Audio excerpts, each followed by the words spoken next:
CIMAC Radio presenta La Boletina Violeta. Ni un paso atrás en lo logrado. Un programa de mujeres para mujeres por una vida libre de violencia, igualitaria, libertaria, justa y de paz. Escúchanos y comunícate con nosotras. una producción de la Observatoria Todas MX, Capítulo Sonora.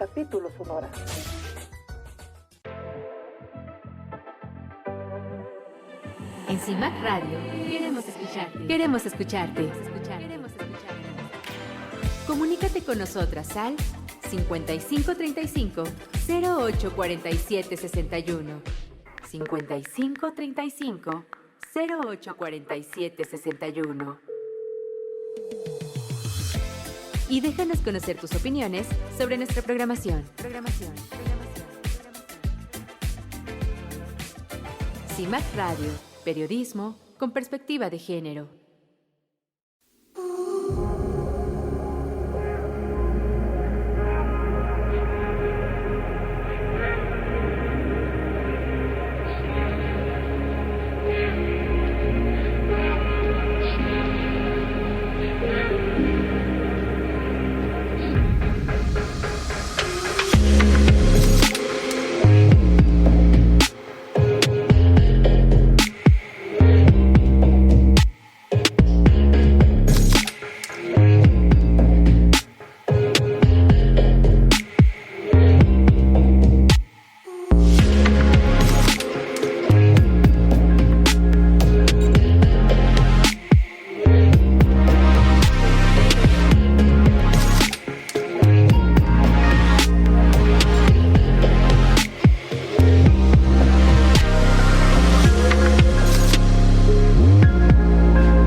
audiencia, bienvenidos y bienvenidas. Yo soy Lisette Sandoval y estás escuchando La Boletina Violeta y nos sintonizas a través de CIMAC Radio. En esta ocasión vamos a hablar de un derecho pospuesto, que es la despenalización del aborto en Sonora, porque hablar de esta despenalización es hablar de un derecho que ha sido postergado en nuestro estado. Es preguntarnos por qué, a pesar de los avances en otras entidades del país, aquí todavía seguimos discutiendo algo que debería o que está garantizado: la posibilidad de decidir de manera libre, informada y segura la maternidad. Detrás de esta discusión no hay solo leyes, hay historias, hay desigualdades y hay silencios. Esto significa que en pleno 2026 miles de mujeres aún enfrentan riesgos, estigmas y posibles consecuencias legales por ejercer un derecho que en otras partes del país ya ha sido reconocido, ¿no? La pregunta es clara, que es lo que vamos a platicar en esta edición, que es ¿por qué aquí no? ¿Por qué en Sonora aún todavía estamos con esta lucha, con esta discusión? Y hoy queremos abrir precisamente este espacio para entender, reflexionar, pero también cuestionar qué significa realmente que este derecho siga pendiente en Sonora. Y para esto nos acompaña la doctora en Ciencias Sociales, Bianca Acuña, quien también es activista por los derechos de las mujeres y acompañante de aborto. Y también va a estar con nosotros la doctora Leila Ung. Ella es académica de la Universidad de Sonora, abogada y activista también por los derechos de las mujeres. Bienvenida. Hola, muchas gracias por la oportunidad de estar en este espacio y hablar de un tema que no deja de ser importante, aunque pase el 8M, aunque pase el 28S. Pues muy contenta de entablar este diálogo porque también pues en el norte no existen muchas problemáticas y resistencias al avance de los derechos de las mujeres. Ya hemos establecido que Sonora es uno de los pocos estados que aún no ha avanzado en este tema y bueno, yo quisiera abrir con esta pregunta y que discutamos sobre qué explica este rezago, por qué es un derecho pospuesto y qué diferencias existen hoy entre vivir en un estado donde el aborto está despenalizado y donde no. Bueno, tengamos en cuenta que Sonora es el segundo estado más grande del país, ¿no? Y entonces eso implica que la población no es homogénea, es un estado también de paso de población migrante, es un estado donde hay comunidades indígenas, hay población fronteriza, hay población en la sierra, en el desierto. Y entonces las condiciones en las que habitamos las mujeres y personas con posibilidad de gestar son diversas, ¿no? Son bastante amplias y entonces las problemáticas, las condiciones de vida que nos atraviesan también son diversas. Y entonces hablar de un derecho negado o un derecho pospuesto, pues significa que como en otros contextos pagan las poblaciones que viven en mayor condición de vulnerabilidad, ¿no? Como mencioné, las personas migrantes, mujeres indígenas y personas que pues ahora sí tristemente viven en las condiciones de mayor marginación, ¿no?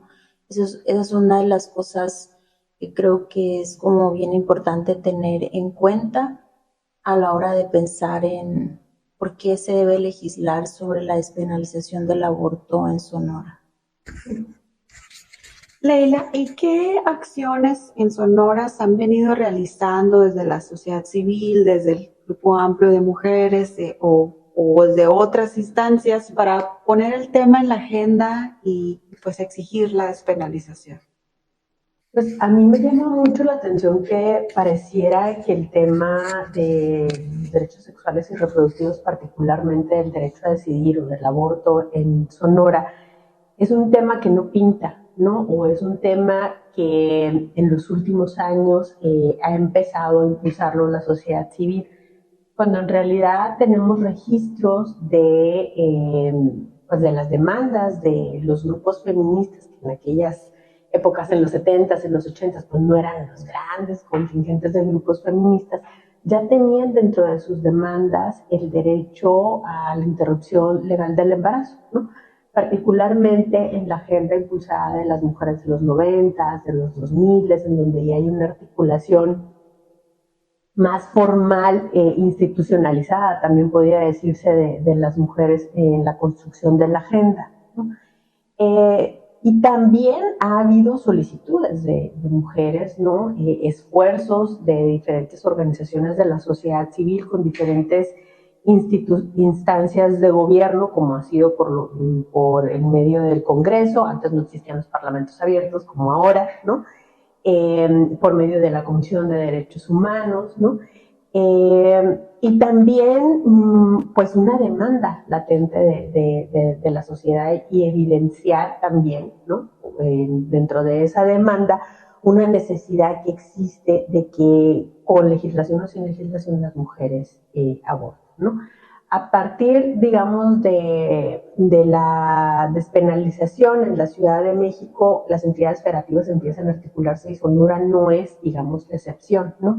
En aquel tiempo también las mujeres empiezan a hacer una demanda de avances de los derechos de las mujeres. Sin embargo, desde entonces y muchísimo antes, también existe pues una cerrazón, ¿no? Y una limitación de los grupos conservadores hacia este avance. Recordemos que Sonora fue la primera entidad federativa que cuando se vino la reforma de la Ciudad de México, lo que hicieron los grupos conservadores fue, para que esto no escalara, digamos, a las entidades federativas, lo que hicieron fue cerrar como una llave mágica, ¿no?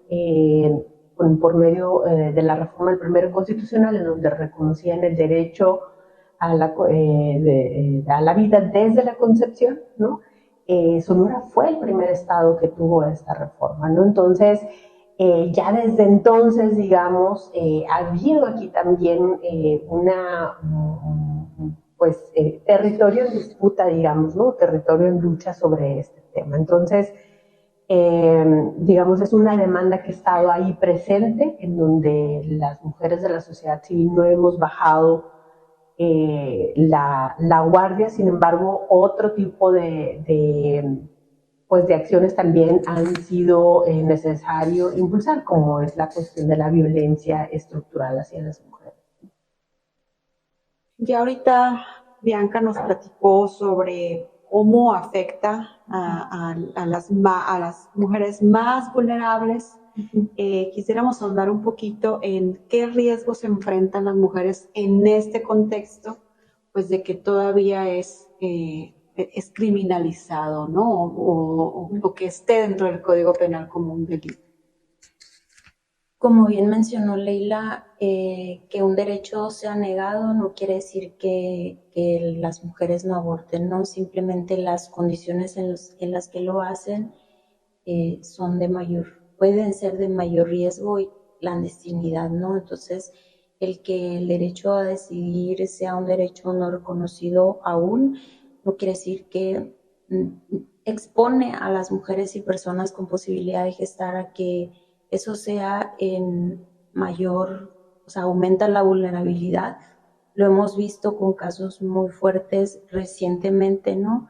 Que nos dejan ver justamente esas condiciones estructurales de las que habla Leila, que expone la vida de las mujeres, y entonces los riesgos son aumento de muerte materna, de la criminalización. Recordemos que hasta 2025 había 6 carpetas de investigación abiertas a mujeres por abortar, aun cuando ya se determinó que es inconstitucional criminalizar a las mujeres, y en un contexto de estigma, en un contexto de desinformación,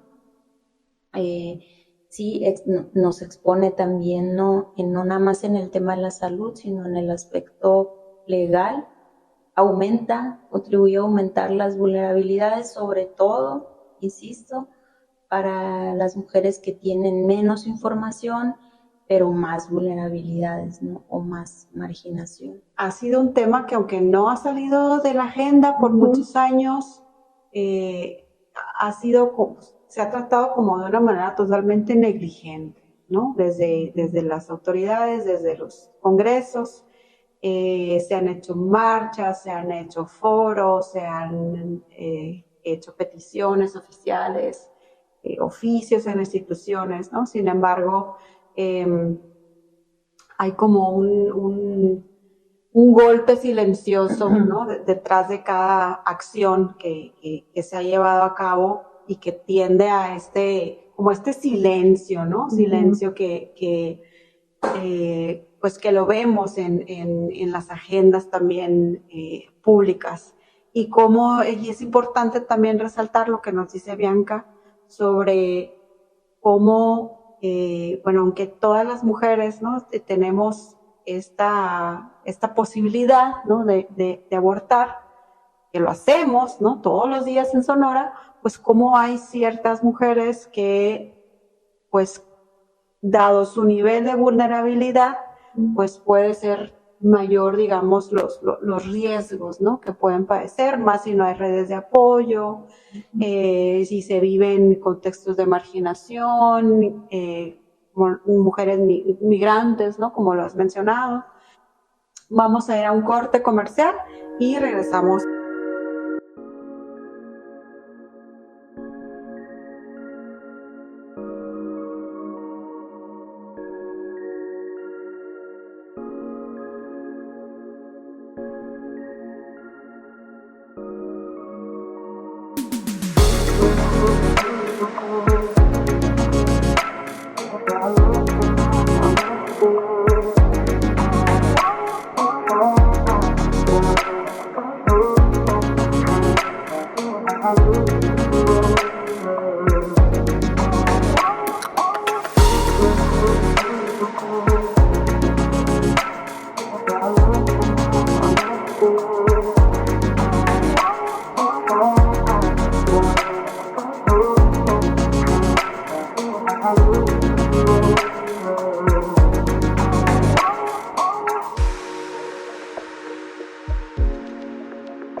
Regresamos y estamos platicando con Bianca Acuña y Leila Acedo, activistas aquí en Sonora. Seguimos profundizando lo que estamos platicando en bloque 1 y quisiera que nos platicaran qué implica abortar en un estado como el de Sonora, que es conservador, que es fronterizo y que se vive pues con esta criminalización desde los códigos penales. Bueno, en primer lugar, que seguimos siendo esto que ya hemos comentado en otros espacios, ciudadanas de primera y ciudadanas de segunda, ¿no? Porque en México tomas un avión, cruzas una frontera pues en carretera, ¿no? O agarras un camioncito y estás en otro estado y ya puedes, ¿no? Tu derecho a elegir sobre tu cuerpo cambia, ¿no? Entonces, existe, digamos, una clasificación y una desigualdad en el acceso a los derechos de las mujeres. Por otro lado, que pues se continúa orillando a las mujeres, niñas y personas gestantes a tener embarazos y a tener crianzas forzadas, que creo que eso es sumamente importante también y no deberíamos de quitarlo de nuestra mira. Recientemente la Corte Interamericana de Derechos Humanos señalaba que dentro del sistema de cuidados tendríamos que también, como un eje importante, hablar sobre los derechos sexuales y reproductivos, sobre el derecho a la autonomía de los cuerpos de las mujeres. ¿Y cómo vamos a hablar de la implementación de un sistema nacional de cuidados si no podemos ni siquiera decidir plenamente sobre nuestro cuerpo, ¿no? También creo que es importante señalar que, y que parece, ¿no?, como que qué pasa en las entidades federativas o cómo resolvían los embarazos no deseados de las mujeres en las entidades federativas fronterizas. Ay, pues decían, se cruzaban al otro lado cuando era legal, cosa que no es cierto. No todo mundo tiene acceso, aunque pareciera, ¿no?, a la posibilidad de cruzar la frontera, primero porque no todo mundo tiene visa y segundo porque no todo mundo tiene los recursos económicos para hacerlo, ¿no? Y pues bueno, ahora con, digamos, el proceso que se está experimentando en Estados Unidos, pues muchísimo menos, ¿no? Y por otro lado, creo que también es bien importante hablar sobre las situaciones de riesgo que implica, ¿no?, hacer o acceder a una interrupción desde la clandestinidad, porque si bien pues desde hace muchos años afortunadamente hay un acuerpamiento por parte de las acompañantes, esto no exime, ¿no?, de que las mujeres no podamos tener repercusiones o físicas o incluso mentales, por lo que implica hacer algo en la clandestinidad o en la ilegalidad, lo que implica en hacerlo en la zozobra, en el miedo y en la soledad. Eso es algo que no debería de pasar y que eso es algo que la mitad o muchísimo más de la mitad de la población mujeres en México no lo está viviendo como todavía lo seguimos viviendo otras entidades federativas. Y también complementando un poco lo que menciona Leila, pues ya sabemos, ¿no?, que hay un procedimiento de aborto con medicamentos que es promovido por organismos internacionales como la OMS, que es reconocido por la Secretaría de Salud, y como acompañante también me gustaría decir que aun cuando este método se ha popularizado, es decir, cada vez más mujeres lo conocen, cada vez más mujeres saben que pueden acceder al aborto a través de este método, todavía hay desinformación, ¿no? Y entonces de pronto llegan chicas de adolescentes, incluso hay algunas menores de edad, otras más grandes, que ya hicieron el procedimiento, que leyeron por ahí en algún lugar cómo abortar con este medicamento, pero no todos los procedimientos son fiables, etcétera, y entonces todavía se someten a legrados que son innecesarios, a veces piensan que abortar a las 2 semanas de que tengo el retraso y entonces vuelven a los 3 meses y hay un embarazo avanzado porque el procedimiento no se completó. Entonces, aún al punto que quiero llegar es que aún cuando este método es cada vez más conocido, hay todavía desinformación sobre cómo llevarlo como de la manera como más correcta para que sea efectivo, para que no se obliga a las mujeres a someterlas a los legrados, ¿no?, que son invasivos, que son caros, que son innecesarios. Entonces, sí es un tema como bastante amplio y que tiene directamente repercusiones en la salud, ¿no? Y entonces justamente en estos contextos como más restrictivos, donde una mujer que no tiene una red de apoyo, que vive como en condiciones socioeconómicas pues fuertes, ¿no? Estas situaciones, o sea, hay mujeres que, por ejemplo, tienen que trabajar en el campo y entonces escucharon que estaba el método con medicamentos, lo hicieron a como pudieron y tienen que regresar a trabajar al día siguiente, no se completó el procedimiento, no se pudieron hacer un ultrasonido porque nadie les explicó, por ejemplo, ¿no? Entonces, es importante seguir hablando del aborto, sobre todo en este contexto de criminalización, ¿no? Queremos señalar que en contextos como el de Sonora, pues es preciso hablar de la figura de las acompañantes de aborto, que me parece a mí que es una figura que, dado estos silencios, ¿no? Y estas negligencias sobre este tema, es una figura que ha permanecido como un poco invisible, ¿no? Invisible dentro como de esta halo de clandestinidad.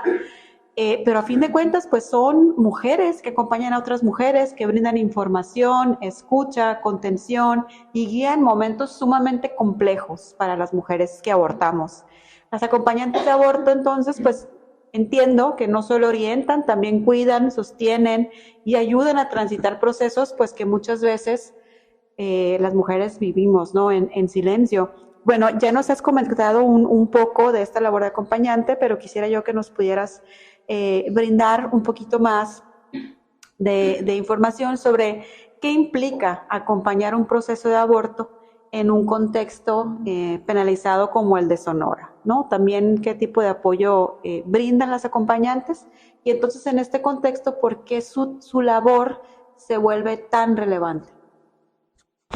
Bueno, me gustaría como destacar que la figura de la acompañante ha tomado como mucha relevancia en los últimos años, ¿no? Las redes de acompañantes se han ido visibilizando con el tiempo. Yo, por ejemplo, me formé como acompañante en el 2016, empecé a acompañar más o menos en el 18, así como de manera más activa. Y a mí me sorprendió como ver este mundo, ¿no? que se estaba como formando en esos tiempos todavía. En el tiempo que yo recibí esta información, pues era algo totalmente novedoso para el contexto en el que yo estaba, ¿no?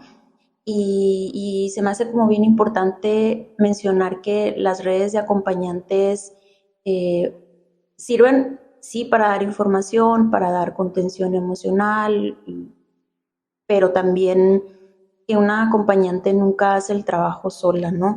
Nunca acompaña sola.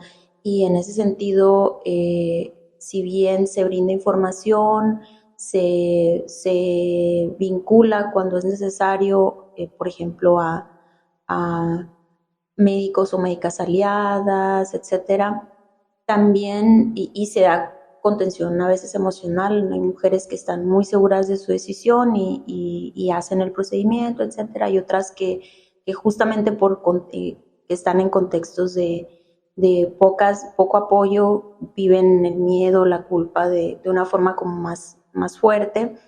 Y hay otros grupos que brindan este tipo de apoyo, ¿no? Y entonces tratamos de vincular a estas personas, a estas mujeres, a recibir como este apoyo como más centrado en el aspecto emocional, ¿no?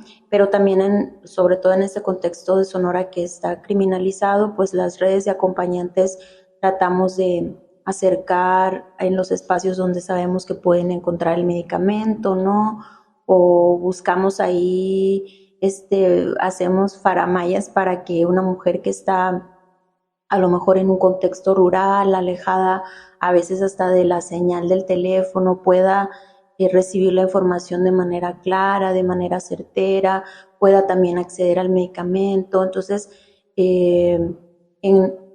justamente eso, ¿no? Aunque el contexto insiste en criminalizarnos, las mujeres seguimos abortando y seguimos encontrando los medios para que sea de la forma más segura posible, ¿no? Recordemos que este método del aborto con medicamentos pues surge en Brasil, con las mujeres racializadas y en esta forma que tenemos las mujeres de apoyarnos, el método se ha ido popularizando, por decirlo de alguna manera, y se ha ido como replicando, ¿no? Esta forma en que las mujeres tenemos de apoyarnos, sobre todo cuando estamos en contextos precarizados y que criminalizan, ¿no? Que insisten en criminalizar.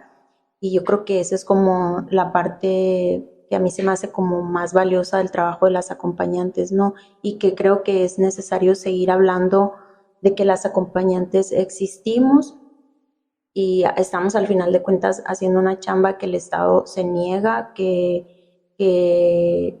aún cuando ya se determinó que debe de ser inconstitucional y que aún cuando no hay voluntad política ni siquiera para hablar del tema, seguiremos organizándonos para garantizar pues el acceso, porque no podemos hablar de gozar de un derecho todavía, ¿no? Leila y Bianca, y entonces, ¿qué riesgos, porque es importante también hablar, ¿no?, de los riesgos que enfrentan quienes acompañan? El tema aquí no solamente es que exista un marco legal o no para la sanción de una conducta, ¿no? Sino que tendríamos ya que transitar hacia la descriminalización del aborto, ¿no? Y lo vemos también por ejemplo, en las carpetas de investigación, ¿no? Gire ha presentado trabajos muy amplios, digamos, ya documentado a lo largo de los últimos años, cómo existen carpetas de investigación que criminalizan a las mujeres, pero también, por ejemplo, al sector salud, ¿no? De hecho, hay mayor número de carpetas del personal de salud, médicos o enfermeras, que a mujeres. Y esto no es menor, porque lo que significa es que das un mensaje, ¿no? Un mensaje a las personas que son acompañantes, ¿no? Que se atreven a, en un momento dado, brindar o alguna asesoría o algún tipo de acompañamiento, y de sancionarlas también, ¿no? Es un mensaje al final de cuentas hacia estas personas y hacia la comunidad de que están haciendo algo indebido, no tanto a las mujeres, sino también al personal que las acompaña, ¿no? Y creo que no se ha expuesto a las acompañantes porque existe una red de cuidados y de protección que tienen las propias acompañantes, ¿no? Precisamente para evitar, ¿no?, la criminalización hacia ellas. Pero creo que eso habla también del contexto en el que se está desenvolviendo, los lugares en donde no está despenalizado. Sí, también justamente es importante, a mí se me hace como muy importante decir que hay acompañantes aún en este contexto de criminalización, y también que dar información no es ningún delito, ¿no? Porque luego también puede haber acompañantes que prefieran permanecer como a la sombra para evitar pues ser señaladas, o porque hay unos contextos que son todavía más conservadores que otros, ¿no? Y ese nombrar el trabajo de acompañamiento de abortos es también con la intención de visibilizar que dar información no es un delito, que básicamente eso, ¿no? Dentro de estas redes hay también esa contención de unas a otras, pero ¿cómo ustedes también pues enfrentan, digamos, esta también como carga emocional y cómo reciben cierta contención? Yo creo que eso es un aspecto como bien importante. También es importante decir que no todas las mujeres quieren ser acompañantes o no pueden, y es muy válido, ¿no? Es muy válido como definir desde dónde quieres tú estar parada como en la lucha por garantizar el acceso a decidir, ¿no? Hay mujeres hay personas, mujeres que deciden acompañar procesos de aborto, que deciden brindar información. Sí puede llegar a haber casos que son como más desgastantes que otros, ¿no? Sobre todo, por ejemplo, en estas situaciones donde la persona no tiene red de apoyo, que puede estar viviendo violencia, otras situaciones que ya conllevan como otros procesos, no nada más la interrupción, ¿no? Y por eso digo mucho que el trabajo de acompañante nunca es en solitario, porque sí puede haber casos y que también las colectivas hacemos este trabajo autogestivo, ¿no? Sí. De manera autónoma, sin recibir como apoyos externos casi siempre, la mayoría de las veces. Y en este acompañar a veces es bueno reconocer cuando algo se te sale de las manos. Hay veces que es bueno tomarse pausas y eso, ¿no? Reconocer hasta dónde puedes y quieres hacer esta labor, ¿no? Porque no es obligatorio, porque no todas las mujeres quieren ni pueden hacerlo, pero también hablamos mucho del autocuidado. Es difícil a veces porque hay casos que te pueden sobrepasar, pero por eso creo yo mucho en que es importante siempre apoyarnos de las otras acompañantes y reconocer que no siempre podemos hacer todo, ¿no? Porque a veces como mujeres queremos cubrir muchos frentes y es bueno a veces pausar o es bueno a veces reconocer hasta dónde sí y hasta dónde no, ¿no? Y apoyarte de otras. Pues me parece imprescindible, ¿no? Hablar de la figura de las acompañantes, de estas redes de apoyo, pero también toda esa carga, ¿no? Que puede estar detrás de alguien que acompaña y de cómo efectivamente, pues son mujeres que están realizando, ayudando a otras mujeres, ¿no? Realizando la labor que el Estado tendría que estar haciendo, ¿no? Es decir, supliendo esa omisión que el Estado no está realizando.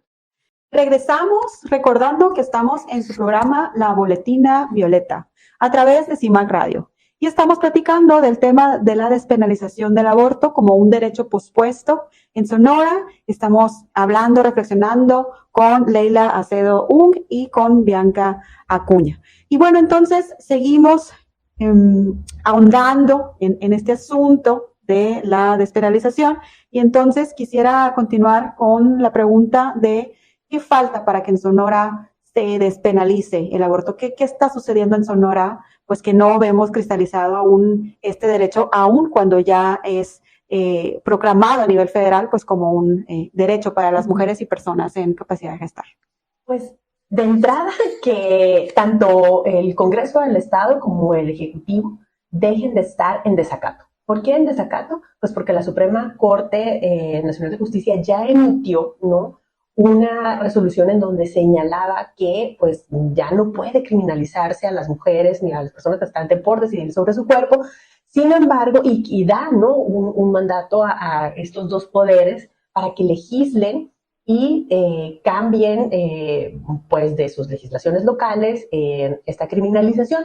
Y pues Sonora sigue en desacato, en resistencia. Entonces, ¿qué faltaría? Pues que estos órganos, digamos, pues legislen, ¿no? Sin embargo, Sonora, como el resto de las entidades federativas en donde no se ha, digamos, legislado sobre el aborto, pues adolecen de esto que es, pues que existen figuras, ¿no?, digamos, políticas, económicas, conservadoras, que se encuentran impregnadas en el interior de los gobiernos, ¿no?, y que pues tienen sus resistencias en cuanto a la decisión del cuerpo de las mujeres. Todavía somos un territorio en disputa, por así decirlo, ¿no?, el cuerpo de las mujeres. La diferencia es, y uno podría entender, ¿no?, que los estados en donde no se ha legislado, pues son estados netamente conservadores. El gobierno de la Cuarta Transformación de Morena ha señalado que el avance de los derechos a decidir de las mujeres en el interior de las entidades federativas ha avanzado en los gobiernos en donde gobierna la izquierda, donde gobierna Morena. Y es cierto, ¿no? No necesariamente donde tiene gobernadores de Morena, sino también donde tienen mayoría legislativa en los congresos del Estado. Sin embargo, esta es una excepción que no se ha cumplido en Sonora y por eso llama muchísimo más la atención, ¿no? Porque a diferencia de estos estados como Guanajuato, como Jalisco, como Nuevo León, que son estados que están gobernados por la oposición, donde Morena no tiene una mayoría no dentro del legislativo, donde se tienen que hacer otra serie de pactos, otro tipo de estrategias, pues no lo tenemos en Sonora. En Sonora tenemos por segunda ocasión un gobierno, un congreso legislativo mayoritariamente de Morena y de sus aliados. Hoy más que nunca la gran mayoría de mujeres legisladoras pertenecen a partidos, pues al partido de izquierda de Morena o de sus aliadas.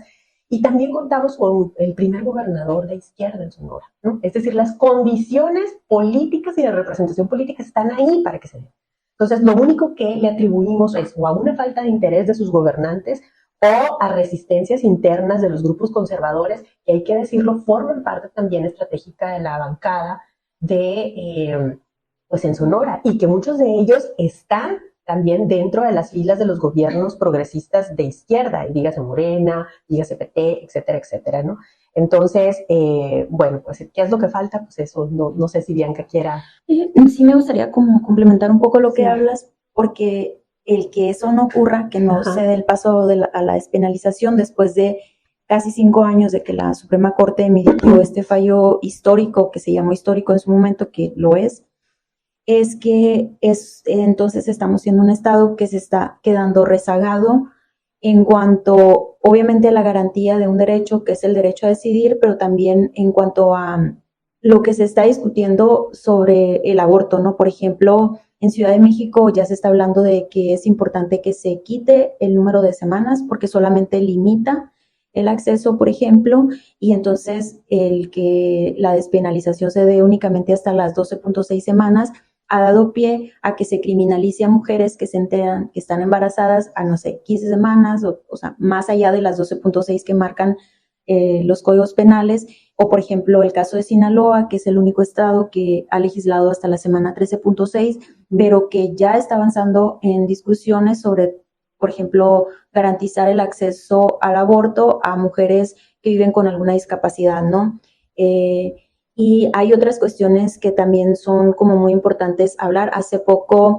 Hace unos días salió esta noticia de que el IMSS debe garantizar servicios de aborto a derechohabientes en todos los estados donde ya se despenalizó, y abortistas, que es este grupo que ha empujado mucho como todo el tema y las complejidades que implican, hablan, por ejemplo, o plantean que entonces el IMSS, ¿qué va a hacer en los estados donde no ha despenalizado? Porque al final de cuentas una persona derechohabiente, de su sueldo, pues les es como quitado, ¿no? De su sueldo cierta cantidad. Impuestos, claro. Entonces, ¿qué va a hacer? En los estados donde no está despenalizado le va a quitar menos porque no va a dar servicios de aborto, ¿sí? Mete como en otras complejidades, ¿no? Y en su momento fue también esta cuestión de que el IMSS, el ISSSTE, todos estos sistemas de salud debían de garantizar el acceso al aborto, pero era como una bolita que se echaban entre todos, que porque el IMSS, el ISSSTE son federales, y entonces... Pero ya no. Exactamente, entonces meten como en estos bretes, por así decirlo, a los estados, y las personas que pagamos las consecuencias, pues somos las mujeres, ¿no? Y esas son cosas que también son importantes que se discutan y que tomemos en cuenta, porque los estados están avanzando y Sonora es un estado que se está quedando rezagado. Y bueno, cuando hablamos de los estados, porque ya hemos hablado también de los estados, cómo se vive en los estados que no se ha despenalizado, pero bueno, hablando de los avances que ha habido recientemente en otras entidades federativas, ¿qué podría influir en Sonora? ¿Creen que alguno de esos avances pudiera tener algún tipo de influencia, o bien que algún elemento que se haya aplicado en otro estado pudiera también utilizarse aquí en Sonora? Pues sí, sí hay, ¿no? Y sí ha habido, hay que decirlo también. Pareciera luego de repente que en Sonora estamos en la expectativa, esperando pasivamente que los políticos hagan el cambio, ¿no? Ha habido bastantes intentos de... como en todos los estados, ¿no? Porque estados, ¿no? Si ha avanzado el tema es porque son las colectivas quienes lo han impulsado. Por medio del litigio estratégico. Como ustedes saben muy bien, el litigio estratégico también depende mucho de cuál es el órgano, el juez o la jueza que resuelva, ¿no? Los criterios que va a implementar. Pero, por ejemplo, creo que es algo muy importante resaltar, es que creo que, no sé si había algún antecedente, seguramente sí, pero no con el nivel, digamos, de concentración de personas que hubo ahora en la pasada marcha del 8 de marzo, donde la demanda principal, ¿no? De hecho, la manda principal era solicitar el derecho a decidir de las sonorenses, ¿no? Con una demanda explícita en los pies del Congreso y ante el Ejecutivo, ¿no? Se han tenido muchísimas reuniones con subsecretarios del Ejecutivo donde se le hemos hecho, pues nosotras hemos estado ahí, ¿no? Solicitudes formales a la Secretaría de las Mujeres, ahora Secretaría de las Mujeres, ¿no? A las diferentes instancias, a la Secretaría de Salud también, ¿no? Al Congreso del Estado. Al Congreso del Estado, la Comisión de Derechos Humanos, es decir, las mujeres seguimos trabajando, ¿no? Desarrollando estrategias y desarrollando también acciones jurídicas, no solamente de demandas de incidencia, sino acciones jurídicas, ¿no? con otras, digamos, también estrategias que se han replicado en los estados. Pero ¿qué es lo que pasa? El sistema jurídico así es, ¿no? Vemos que se avanza en algún punto y luego después cambia el precedente, ¿no? Cuando hubiéramos pensado que sería la misma Suprema Corte de Justicia quien hace 15 años o 20 años no aceptaba el derecho a decidir, quien iba a plantear una nueva forma, ¿no? Entonces, constantemente tenemos que estar empujando ese tema también jurídicamente hasta que literalmente lo atinemos, ¿no? Ahora, este cambio también que han hecho las instituciones de salud de incorporar las semanas, de la semana 12.6, digamos, y esta inconsistencia que existe entre que son ahora el IMSS y el ISSSTE pertenecen a las, bueno, el fallido IMSS Bienestar, ¿no? Pertenecen también a las entidades de la República. Ahora, ¿cómo le van a hacer, no? ¿Cómo vamos a plantear este riesgo en las entidades federativas? Por ahí también hay otra vía, digamos, de otro recoveco en el que se puede explorar. Y bueno, también creo que es importante señalar, pues, cuál ha sido el papel de los congresos, ¿no? Porque me parece que de 5 años para acá, que se ha declarado inconstitucional la criminalización, pues ha habido 2 legislaturas, ¿verdad? Bueno, y en esta legislatura hemos visto también que hay, pues, algunas diputadas que dicen ser, pues, digamos, simpatizantes, ¿no? Del movimiento feminista, pero sí quisiera que nos platicaran qué pasa en el Congreso y por qué las mujeres, pues, que simpatizarían, ¿no? con el movimiento no se han animado a presentar la iniciativa.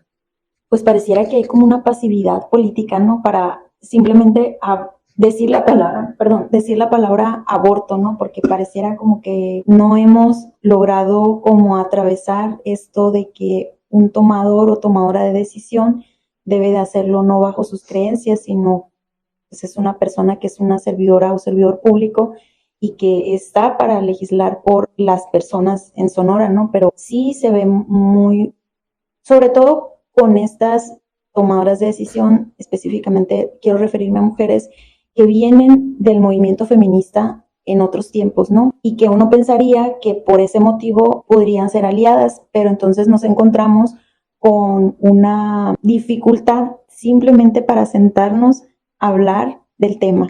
Desde hace años que se hace este Parlamento de Mujeres y que en cada uno de los parlamentos se presentan iniciativas para despenalizar y se presentan más de una iniciativa, ¿no?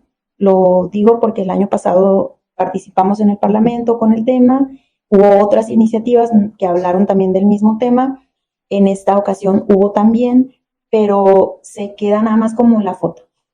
La foto para decir que las mujeres somos importantes, que el 8M, y de ahí no pasa nada, ¿no? Cuando realmente buscamos esos espacios para hablar seriamente de cómo encontrar este camino para legislar, pues es cuando se cierran todas las puertas, ¿no? Ahí ya no hay foto, ahí ya no hay punto para la reunión, parece que todo es una simulación, ¿no?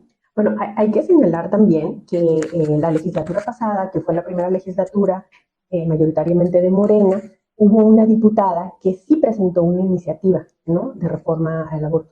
Se subió, digamos, entró por correo, digamos, el procedimiento legislativo salió, digamos, en la agenda legislativa. Pero, pues se bajó, ni siquiera pudo leerse en el pleno para ser turnada a comisión y se bajó, según lo que cuenta la propia diputada, ¿no? Porque dentro de su propia bancada hubo mujeres que se resistieron, ¿no? Es decir, todavía tiene un costo para las mujeres políticas, ¿no? O se tiene esta idea de que se tiene un costo, ¿no? o social o político de empujar un tema de ampliación de derechos, sobre todo del derecho a decidir de las mujeres. Por eso, bueno, por eso creemos que hay resistencias dentro del propio partido de izquierda, ¿no?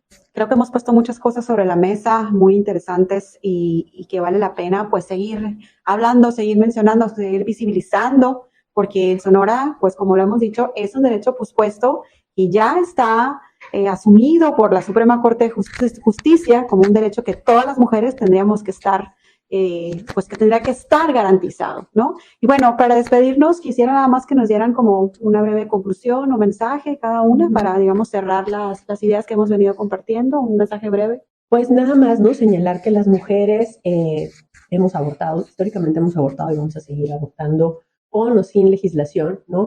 Y que difícilmente la despenalización con un término tan limitado como 12 semanas, por ejemplo, que creo que hacia allá también ya deberíamos ir a la discusión, va a impedir que las mujeres sigan decidiendo, limitando su derecho a decidir, ¿no? Más bien. Yo nada más decir que hay colectivas en el estado que brindan acompañamiento para mujeres y personas con posibilidad de gestar, que buscan interrumpir un embarazo. Están Ni Una Más HMO, Marea Verde Nogales, las colectivas libres fronterizas y otras colectivas, no, nada más menciono como algunas, y que incluso cuando las colectivas no están a lo mejor en el territorio donde se encuentra la persona que ha tomado la decisión, buscamos los medios para que pueda acceder a este derecho, ¿no? De la manera en que podamos hacerlo, así que por favor no duden en contactar a su acompañante de confianza. Muchísimas gracias, Bianca y Leila, pues por acompañarnos en esta edición de la Boletina Violeta. Y bueno, nos despedimos diciendo que efectivamente Sonora hoy es uno de los estados que sigue postergando este derecho, y esa omisión, como hemos visto, pues no es neutral. Tiene consecuencias reales en la salud, en la vida, en la libertad de miles de mujeres, y por eso este no es solo un debate jurídico-político, es una exigencia de justicia, porque despenalizar el aborto es reconocer la autonomía de las mujeres y personas en capacidad de gestar, es garantizar condiciones seguras y dejar de criminalizar decisiones que forman parte de la vida de las mujeres que todos los días abortamos. Les agradecemos mucho habernos acompañado, gracias por sintonizar su programa La Boletina Violeta a través de CIMAC Radio, y les invitamos a seguir sintonizando la programación, y muchísimas gracias de nuevo a nuestras invitadas. Nos vemos en la próxima edición de La Boletina Violeta a través de CIMAC Radio. CIMAC Radio presentó La Boletina Violeta. Ni un paso atrás en lo logrado. Un programa de mujeres para mujeres por una vida libre de violencia, igualitaria, libertaria, justa y de paz. Escúchanos y comunícate con nosotras. Una producción de la Observatoria Todas MX, capítulo Sonora.